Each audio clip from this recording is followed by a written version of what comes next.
అదే RTV app వార్తల్ని క్షణాల్లో చదివే అవకాశం ఉంటుంది. ఒక న్యూస్ పేపర్, ఒక టెలివిజన్ ఛానల్ మీ చేతుల్లో ఎప్పుడూ ఉంటాయి. ప్రెసిడెంట్ ఆఫ్ సింగపూర్ మనకు అపాయింట్మెంట్ ఇచ్చాడు. అసలు లాస్ట్ 1 yearలో they are not showing interest to give even appointment to our state leadership. ఎందుకంటే the way they have done last 5 yearsలో వాళ్ళకి కేసులు పెట్టడము, ఇన్వెస్టిగేషన్ ఇక్కడి నుంచి పోవడము. So they were really hurt. ఎందుకంటే వాళ్ళకి ఒక బ్రాండ్ ఇమేజ్ ఉంది సింగపూర్. ఎవరినైనా అడగండి, సింగపూర్లో ఏదైనా పొరపాటు చేయాలా. ఈవెన్ సార్ రీసెంట్గా ఎగ్జాంపుల్ చెప్పారు, పొగ తాగే వాళ్ళు అక్కడికి వచ్చినప్పుడు పొగ తాగాలంటే పక్కన పెట్టినాడు. ఏందిరా అంటే $500. అంత పర్ఫెక్షన్. ఈవెన్ మీరు టిప్ ఇవ్వాలనుకుంటే, కారు డ్రైవర్కి టిప్ ఇవ్వాలంటే కూడా నో అంటారు. అంత పర్ఫెక్ట్ పీపుల్ దే ఆర్. వాళ్ళు అసలు మనకు అపాయింట్మెంట్లు ఇచ్చారు. They are all consolidated, they are going to work together. మీరు next few months will be able to see the outcome of this tour అండి. So YSRCP is an opposition party. వాళ్ళు ఏదో ఒకటి మాడాలా, లేకపోతే వాళ్ళ ఛానల్, వాళ్ళ పేపరు చదవరు. సో ఆ పేపరు, ఆ ఛానల్ చూడాలంటే వాళ్ళు నెగిటివ్ తప్ప వేరే కన్స్ట్రక్టివ్ అపోజిషన్ అనేది మన రాష్ట్రంలో లేదు. దట్ మనం చాలా unfortunate to we don't have a constructive opposition. ఎంతసేపు లేనిది సృష్టించడంలో they are the speciality. That is the problem with that. So వాళ్ళు ఇట్లే కానీ బిహేవ్ చేస్తే ఆల్రెడీ 11 వచ్చినాయి, ప్రజలు తీర్పు ఇచ్చారు. రేపు నెక్స్ట్ టైం ఆ 1 కూడా పోయి ఇంకొకటి ఉంటుంది. So point is we have done well. Singapore government has given us a grand welcome. All companies have come. మీరు రోడ్ షో చేస్తే అక్కడ ఎంత ఫుల్ హాల్ అండి. తెలుగు డయాస్పోరాలు అయితే 1000 మంది అనుకుంటే, 1200 మంది అనుకుంటే, దగ్గర 2000 మంది వచ్చారు. సో మన వరల్డ్ ఓవర్ ఆంధ్రప్రదేశ్కి ఇప్పుడు మంచి గుర్తింపు ఉంది రాష్ట్రాల్లో. ఇక్కడ ది బెస్ట్ అని. అండ్ ఈవెన్ మనం ఇచ్చే ఇన్సెంటివ్స్ అనుకోండి, the aggressive things how we're doing to get the industries అనేది it is only possible with Chandrababu గారు. అందుకనే గూగుల్ సంస్థ కూడా సార్ చెప్పారు, 1,00,000 కోట్లు అంటున్నారు, 50,000 కోట్లు. This will come out very soon. ఎందుకు వస్తుంది గూగుల్ వైజాగ్కి, లేకపోతే అక్కడ హైదరాబాద్ వదిలేసి, బెంగళూరు వదిలేసి, బాంబే వదిలేసి మన రాష్ట్రానికి వస్తుందంటే it is only because of Chandrababu గారు, లోకేష్ గారు. వేరే అంటే అసలు వచ్చేవాళ్ళే కాదు. మరి ఎందుకు లాస్ట్ 5 years ఇట్లాంటి కంపెనీస్ ఎప్పుడు చూడలేదు, ఎందుకు రాలేదు? అన్ని పెట్టుబడులు పెట్టేవాళ్ళు కూడా వెళ్ళిపోయారు. అమర్ రాజా లాంటి ఫ్యాక్టరీ, అంత పెద్ద ఫ్యాక్టరీ చిత్తూరులో ఉండేది, వాళ్ళు ఎందుకు పోయినారు? మరి దానికి ఆన్సర్ చెప్పాలా? అవన్నీ ఆన్సర్ ఇవ్వలేదు. పోతే పోనీలే అనే రకం మాట్లాడుతుంది. దేవర్ అవుట్ ఆఫ్, అంటే వాళ్ళు ఏమనుకున్నారు, నెక్స్ట్ 2 decades మేమే, 3 decades మేమే అనేది మైండ్కి వెళ్ళిపోయింది. And today also they are not realizing, but they are not able to realize why they lost elections, how we have to rectify, ఎట్లా చేస్తే ఫ్యూచర్ బాగుంటుంది మాకు అనేది ఇప్పుడు కూడా రియలైజేషన్ లేదు. దట్స్ అ ప్రాబ్లమ్ అని నేను అంటాను. అసలు ఇంకోటి చెప్పాలంటే, అనిల్ గారితో నేను ఒకసారి ట్రావెల్ చేశాను. అనిల్ గారు నాకు బాగా క్లోజ్, షర్మిలా గారి వాళ్ళ హస్బెండ్. ఆయన ఎంత బాధపడినారంటే ఒకటే ఒక ఆన్సర్ ఇస్తా. దాదాపు మీరు చూస్తే బంజారా హిల్స్లో హౌస్ ఉండేది రాజశేఖర్ రెడ్డి గారు. ఆ హౌస్ తీసేసి రెంట్కి ఏదో ఇచ్చారు. ఆ రెంటల్ ఇన్కము విజయమ్మ గారికి పోవాలా, దాదాపు 20 లక్షలు. ఆ 20 లక్షలు కూడా ఇవ్వకుండా, ఆ 20 లక్షలు కూడా ఆయన తీసుకుంటున్నాడు. వాళ్ళ అమ్మ తల్లికి, సొంత తల్లికి 20 లక్షలు వచ్చేది కూడా ఆపేసినాడు. అంటే that is the mentality of that person. So people should realize what it is. కర్నూలులో ఫర్ ఎగ్జాంపుల్లో తీసుకోండి, ఓరోకల్లులో దాదాపు 10,000 కోట్లు పెట్టుబడులు తెచ్చినాం మేము. ఇవన్నీ కూడా గ్రౌండ్ అవుతున్నాయి. మీరు పోయి రిలయన్స్ వాళ్ళని అడగండి, వెంటబడి చేస్తున్నారు. They are so fast, they want to complete in December అంటున్నారు, మార్చ్ అంటున్నారు. మాకే టెన్షన్ అవుతుంది, అంత ఫాస్ట్గా చేస్తే అక్కడ వాటర్ లైన్ ఒకటి జరుగుతుంది.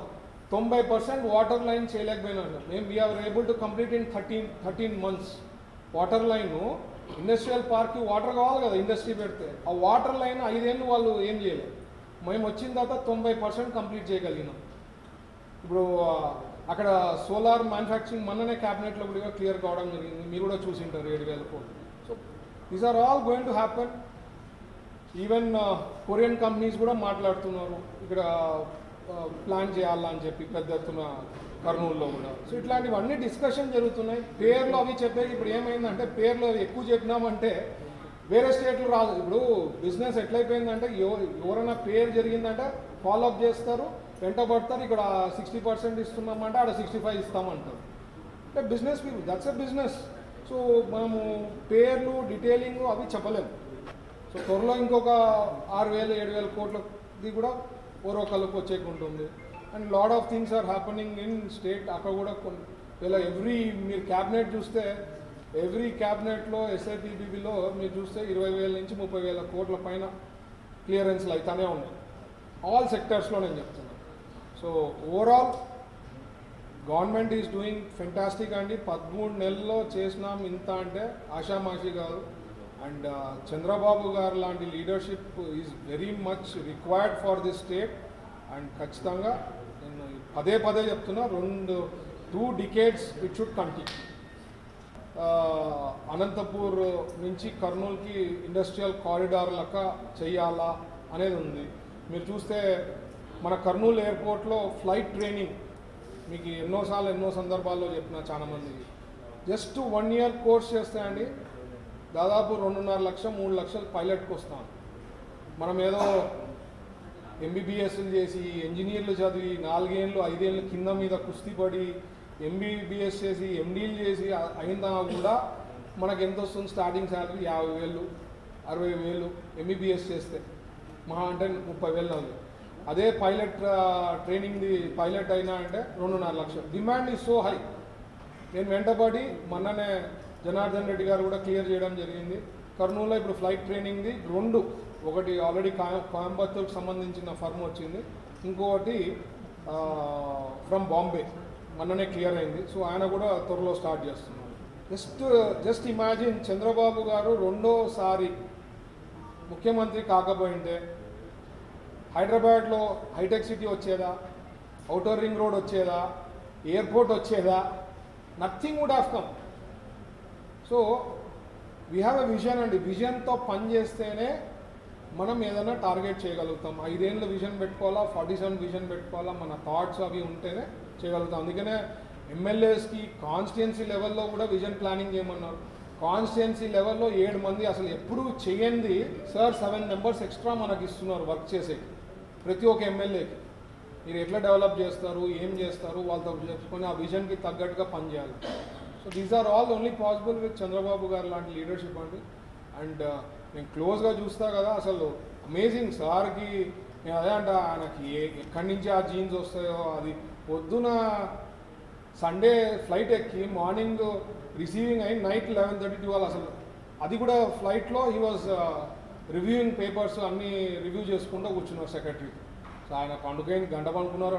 ఆ ఏజ్కి 75 yearsకి అమేజింగ్ స్టామినా ఫర్ సార్. చాలా ఉన్నాయి, చాలా చేయాలని ఉంటుంది, అన్నీ మ్యాజిక్ లెక్క చేయాలనే ఆశ అయితే అందరికీ ఉంది. బట్ ఏమంటే ఖజానా అంతా ఖాళీ. సో మనకు వచ్చే ఇన్కమ్ బట్టి బెస్ట్ వే రిసోర్సెస్ ఎట్లా వాడుకోవాలా, ఎట్లా దాన్ని ఏ దానికి ప్రయారిటీ ఇవ్వాలా అనేది విధానంతో పోతున్నాము. సో ఖచ్చితంగా we are there to do. And ఏమైనా చేయగలుగుతామంటే మనమే చేయగలుగుతాము. ఇప్పటికే మీరు చూస్తే ఇరిగేషన్ ప్రాజెక్ట్స్ ఎన్నో పరిగెత్తించి చేస్తున్నాము. ఆ పక్క పోలవరం కూడా తొందరగా ఖచ్చితంగా కంప్లీట్ అవుతుంది అంటున్నారు. ఈవెన్ ఈ మధ్య కాలంలో కూడా వేరే రిజర్వాయర్స్ కూడా కంప్లీట్ చేసి మీకు కమిషన్ చేసి చూసినారు. వాళ్ళు ఏ రకంగా చేశారు, ట్రాక్టర్లలో నీళ్ళు తెచ్చి పెట్టి అయిపోయిన వెంటనే క్లోజ్ ఖతం చేసి నెక్స్ట్ డే చేసినారు. ఆ రకంగా మాది ఉండవు కాబట్టి రియలిస్టిక్గా ఏమైతే ఉన్నాయో అవే చేస్తాం. కాబట్టి అన్నీ చేస్తాం. అన్ని ఆశలు అయితే అన్నీ ఉన్నాయి, చాలా చేసేది ఉంది. కర్నూలు డిస్ట్రిక్ట్ కానీ మనంతా backward region. So we have to do. Even వర్షాలు కూడా ఎక్కువ ఉంటాయి. ఇక్కడికి నుంచి మీరు చూస్తే మన డిస్ట్రిక్ట్లో నుంచి వర్షాలు ఎక్కువ అని చెప్తుంటారు. అందుకనే కదా ఇండస్ట్రియల్ కారిడార్గా సార్ కానీ చెప్పడము, హైకోర్టు బెంచ్ ఎందుకు తేవాలని ఆశపడుతున్నారు. ఇక్కడ ఖచ్చితంగా హైకోర్టు బెంచ్ ఉండాలా. ఇది ఎప్పటి నుంచో కళలు కర్నూలు ప్రజలది ఖచ్చితంగా చేయాలని హైకోర్టు బెంచ్ కూడా మొన్న కూడా నేను లోకేష్ గారితో రివ్యూ చేసినప్పుడు నాకు తెలిసి 3 to 4 monthsలో కంప్లీట్ కావచ్చు అని అంటున్నారు approval. So it is a process. మన చేతిలో ఉండింటే ఈ రోజుకి ఇచ్చేస్తుండ్రు జియో. లోకేష్ గారు చంద్రబాబు గారు తలుచుకుంటే ఈ పాటికి అయిపోయేది. ఇది ఏమంటే ప్రాసెస్ ప్రొసీజర్. ఇక్కడి నుంచి సుప్రీంకోర్టు పోవాలి, అక్కడి నుంచి రావాలనుకుంటాను notification. That process is on. దానిపైన కూడా టీం వర్క్ చేస్తామని. So not only this, every area every one are putting full efforts అండి. అందుకనే మాది యంగెస్ట్ క్యాబినెట్ అంటారు ఏజ్ వైజ్ కూడా. అట్లా పార్లమెంట్లో కూడా చూస్తే మా MPs are the youngest. Next generation అంతా కూడా వీఆర్ బీయింగ్ ట్రైన్డ్ వెల్. మేము ఏం చేయాలా, ఎట్లా చేయాలా, we are getting moulded very well and we'll do the best అండి. మరి అగైన్ అదే అండి, మనము ఇండస్ట్రీస్ తాగలుగుతాము. ఎవరు టాలెంట్ వాళ్ళకుంటే ఆటోమేటిక్గా వాళ్ళకి జాబ్స్ వస్తాయి. మనకి ఇండస్ట్రీస్ అనేది గ్రోత్ వచ్చిందంటే ఓవరాల్ ఎకో సిస్టమ్ గ్రో అవుతుంది. ఇండస్ట్రీస్ వచ్చినాయంటే పనులు పెరుగుతాయి, వర్క్స్ జరిగేకి అవకాశం ఉంటుంది. So that is the only way. ప్రైవేట్గా ఇండస్ట్రీస్కి మనము రెడ్ కార్పెట్ వెల్కమ్ చేస్తేనే పీపుల్ విల్ కమ్. ఈరోజు ఈ ప్రాంతం కాదు, ఎక్కడైనా పోవచ్చు, ఏ రాష్ట్రం అన్నా పోవచ్చు. ఎందుకంటే ప్రతి ఒక్కరు హైలీ కమ్. మీరు 2099, 2000 అంతా very few people were there. అసలు కాంపిటీషన్ ప్రతి ఒక్కళ్ళు ఇప్పుడు హై అండ్ ఐఐటి నుంచి ఐఏఎం నుంచి టీం పెట్టుకొని కంటిన్యూస్ మార్కెటింగ్ చేస్తున్నారు వాళ్ళ స్టేట్కి. అందుకనే తమిళనాడులో ఇండస్ట్రీస్గా చాలా గ్రో అయింది. మొన్న కూడా ఇది ఒకటి చెప్తా, అంటే కర్నూలు డిస్టిక్లో మీరు మెయిన్ వరసల గురించి చెప్తే మాత్రం ఇండస్ట్రియల్ గ్రోత్ అనేది బాగా జరుగుతుంది. ఇండస్ట్రియల్ గ్రోత్ జరిగినప్పుడు ఇక్కడ జాబ్ ఆపర్చునిటీస్ కానీ వర్క్స్ పెరిగేదానికి అవకాశం ఉంటుంది. ఎకో సిస్టమ్ కూడా డెవలప్ అవుతుంది. So various things, various job opportunities పుట్టేదానికి అవకాశం ఉంటుంది. ఇదే కాకుండా మీరు చూస్తే గవర్నమెంట్లో కూడా టీచర్స్ది కూడా మనం 17,000 నోటిఫికేషన్ ఇచ్చినాం, అది కూడా వస్తుంది. So whatever is possible we are able to do అండి. ఇంకొక ఉదాహరణ చెప్పాల్సింది ఏమంటే, తమిళనాడులో ఏఐడిఎంకే డిఎంకే ఎట్లా కొట్లాడుకుంటారు, వాళ్ళ రాష్ట్రంలో మాత్రం పిచ్చి పిచ్చిగా కొట్లాడుకుంటారు. ఎవరు కూడా వేరే వాళ్ళ వ్యక్తులు వాళ్ళకు వచ్చి ఇన్వెస్ట్మెంట్ పెడతామంటే లెటర్లు ఈమెయిల్స్ పెట్టరు. వాళ్ళ రాష్ట్రంకి వచ్చినప్పుడు బోత్ ఆర్ వన్ అంటారు. సింగపూర్ గవర్నమెంట్లో ఏదో ఒక విషయంలో జరిగితే ఇద్దరు కలిసిపోయినారంట ఏదో ఒక ఇష్యూలో. సింగపూర్ గవర్నమెంట్ని పోయి కలిసినప్పుడు ఇద్దరు ఏమి అదెట్లా మీరు వచ్చారు, ఏ డిఎంకే రావడం ఏంది, డిఎంకే కలిసి రావడం అంటే, సార్ మేము రాష్ట్రంలో ఏమున్నా మేము ఫైట్ చేస్తాం. When it comes out of state, Tamil Nadu అనేది మాది మెయిన్. ఇక్కడ అట్లా లేదు మన రాష్ట్రంలో. వెన్నుపోటీ ఎంత వీలైతే అంత ఎంత వీలైతే అంత. డబ్బులు రారాదు, డెవలప్మెంట్ కారాదు, నాశనం కావాలా, మరి ఆయన రావాలా, ఇదే వాళ్ళ ఆలోచన. అదేదో అసలు రేపే ఎలక్షన్ ఉంది, రేపే ఆయన ముఖ్యమంత్రి అయిపోతాడు అనే ఫీలింగ్ ఎట్లా ఆయనకి తప్పుతుందో నాకు అర్థమవుతుంది. నేనైతే డోర్ టు డోర్ పోతున్నా, ప్రతి ఒక్కరితో మాట్లాడుతున్నా, అందరూ హ్యాపీగా ఉన్నారు అంటున్నారు. ఎట్లా ఆయనకి వేస్తారు, ఏ రకంగా బిహేవ్, అసలు వాళ్ళ దగ్గర ఉండే మనుషులు కూడా అండి, ఎక్స్ఎమ్మెల్యేలు, ఎక్స్ మినిస్టర్లు ఎట్లా బిహేవ్ చేస్తున్నారు, ఏ రకంగా మాట్లాడుతున్నారో మీరు చూసారు. మొన్న కూడా ఎమ్మెల్యే నెల్లూరు మన కోవూరు ఎమ్మెల్యే ప్రశాంత్ రెడ్డి గారిని ఇంత లూజ్ కమెంట్స్ మాట్లాడతారు, ఆయన పలకరించకపోతాడు. అసలు నాకు అర్థమే కాదు అది. ఇంకోళ్ళు ఎక్స్ మినిస్టర్ ఏం కోరుతాడు, ఏముంది 75 ఏళ్ళు ఇంకేం లే, ఎవరన్నా కోరుకుంటే 100 ఏళ్ళు బతకాలా, హ్యాపీగా ఉండాలా, కుటుంబంతో బాగుండాలా అని చెప్తారు. మేమైతే అట్లే కోరుకుంటాం, జగన్మోహన్ రెడ్డి గారు 100 ఏళ్ళు ఉండాలా, ఆయన అపోజిషన్ ఇట్లే కంటిన్యూ కావాలా, మాది నెక్స్ట్ 100 years చంద్రబాబు గారు ముఖ్యమంత్రి ఉండాలి, ఇట్లే మేము కోరుకుంటాం. వాళ్ళ మైండ్ సెట్టే మారకపోతే ఏం చేయలేము. బట్ వాళ్ళు అట్లుంటేనే మంచిది, ప్రజలు కూడా అర్థం చేసుకుంటాం. మేము కూడా కంటిన్యూ అయ్యేది అనుకుంటుంది, మన రాష్ట్రం గ్రో అవుతుంది, క్యాపిటల్ సిటీ గ్రో అవుతుంది, అన్ని డిస్ట్రిక్ట్స్ కూడా గ్రో అవుతాయని నేను భావిస్తున్నాను. సార్, లిక్కర్ స్కామ్ అనేది 100% జరిగింది సార్, దాంట్లో డౌట్ లేదు. ఒక మాట చెప్తా, ఎందుకు ఆ రోజు యూపీఐ పేమెంట్స్ తీసుకోలేదు, ఎందుకు ఆన్లైన్ రిక్షా పుల్లరు బండిలో అట్టి పండ్లు అమ్మేవాడు కూడా జీపేలు యూపీఐ వాడతాడు. లిక్కర్ షాపులలో యూపీఐ సిస్టమ్ లేకుండా ఎందుకు క్యాష్ ట్రాన్సాక్షన్ జరిగాడు? నేను ఒకటే అంటున్నా, ఖచ్చితంగా ఫ్రాడ్ అయితే జరిగింది. హెడ్ ఆఫ్ ద స్టేట్ తెలియకుండా కొన్ని వేల కోట్లు ఇచ్చే హై బడ్జెట్ అని మీకు తెలుసు. లిక్కర్ అనేది it's high budget for any government. అట్లాంటిది ఎవడన్నా క్యాష్ పెడతాడా? ఎవడన్నా ఉంటే క్యాష్ లెస్ చేసి మ్యాక్సిమం యూపీఐ చేయాలంటాడు. ఎందుకు క్యాష్ పెడతాడు? దాంట్లోనే ఆన్సర్ ఉంది. ఖచ్చితంగా ఫ్రాడ్ జరిగింది. అందరినీ డొంక పట్టుకుంటే ఒక్కొక్కరు తీగ తీస్తే అందరు బయటికి వస్తున్నారు. ఖచ్చితంగా హీ విల్ బీ ఫ్రేమ్డ్ అనేది అయితే నాకైతే నమ్మకం ఉంది. దీంట్లో లిక్కర్ స్కామ్లో రేపు పోతాడా, ఎల్లుండి పోతాడా, సంవత్సరం తర్వాత పోతాడా కూడా అనేది అయితే నా దగ్గర ఆన్సర్ లేదు. బట్ ఖచ్చితంగా అయితే పెద్ద ఫ్రాడ్ అయితే జరిగింది. లిక్కర్ స్కామ్లో మాత్రం there is no doubt, there is a big fraud that has happened. Delhi scam is nothing. Liquor scam దాంట్లోనే కవిత గారిని తీసుకుపోయి లోపల పడేశారు. దాని ముందు ఇది 100 రెట్లు పెద్దగా ఉంటుంది. దాంట్లో నాకు ఎన్ని విన్నానంటే లిక్కర్ స్కామ్లో ఆ హాలోగ్రామ్ కూడా దే హ్యావ్ డన్ ప్రైవేట్లీ. అసలు హాలోగ్రామ్ని ఎవరన్నా డూప్లికేట్ చేయాలంటే చాలా కష్టం. ఆ హాలోగ్రామ్ని కూడా డూప్లికేట్ చేసి ఆ క్యాష్లెస్లో నేను నిండే విధానం ఏమన్నానంటే, సపోజింగ్ మీరు ఒక షాప్ వాడు ఒక 1,00,000 బాటిల్ కొనాలనుకుంటాడు, 1,00,000 బాటిల్ కొంటాడు. వాడు ఫ్యాక్టరీ నుంచి కూడా డైవర్ట్ చేసేసి, ఎందుకంటే 1,00,000 బాటిల్ మీకు 80 రూపాయలు 90 రూపాయలు ఫర్ ఎగ్జాంపుల్ 100 రూపీస్ ఉంటుంది. అదే మనం గవర్నమెంట్ డిపో నుంచి కొంటే, అదే ఫ్యాక్టరీ నుంచి కొంటే ఎంతకు వస్తుంది? 25-30 రూపాయలకు వస్తుంది.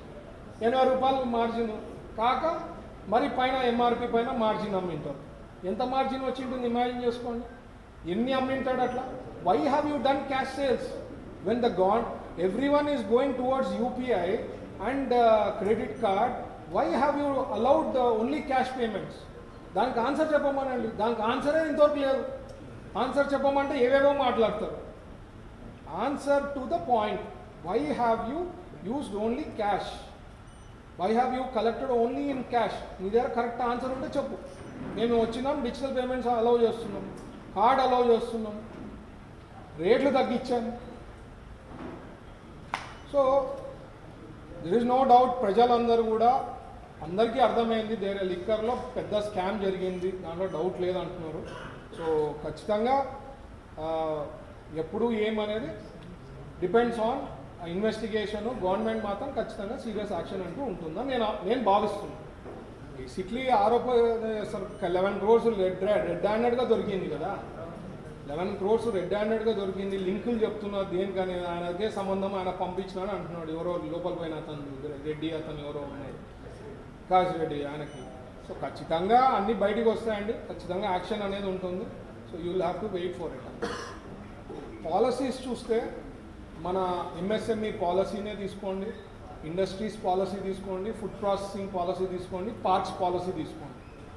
అన్నిటికీ కూడా దాదాపు 20 నుంచి 60% వరకు మన గవర్నమెంట్ ఇన్సెంటివ్ రూపంలో వాళ్ళకు వస్తుంది.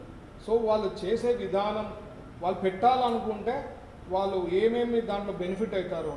ఇది కాక ఒకవేళ అబౌట్ 200 crores 1000 crores ఉందంటే నువ్వు అడగచ్చు నాకు ఏమి ఇస్తావు అని. ఇది నెగోషియేషన్. మీరు 60 అడుగుతారు, నేను 50 మాట్లాడతాను. మనం మిమ్మల్ని పోగొట్టుకోకుండా చూసుకునే బాధ్యత నాది. సో అది మన అధికారులు మాట్లాడుకొని వాళ్ళు ఇచ్చే ప్రజెంటేషను, నీ నెట్వర్క్ ఏమి, నీ బ్యాక్గ్రౌండ్ ఏమి, నువ్వు చేయగలుగుతావా లేదా అని కనుక్కొని నిర్ణయాలు తీసుకుంటారు. దాన్ని బట్టి ఇన్సెంటివ్స్ ఫిక్స్ అయ్యి కొత్త జీవో వస్తుంది. ఆ ఇన్సెంటివ్స్ విధానం కూడా మీకు చెప్పాయి కదా, with in a month mostly Lokesh గారు ఒక స్ట్రక్చర్ తేబోతున్నారు. సో ఈ విధానం తెచ్చిన తర్వాత మాత్రం ఇండియాలో will be the only state that we are giving this kind of facility అని నేను భావిస్తున్నాను. మరిన్ని వీడియోస్ కోసం ఛానల్ ని సబ్స్క్రైబ్ చేయండి, లేటెస్ట్ అప్డేట్స్ కోసం వాట్సాప్ ఛానల్ ని ఫాలో చేయండి, అండ్ లింక్ డిస్క్రిప్షన్ లో ఉంది.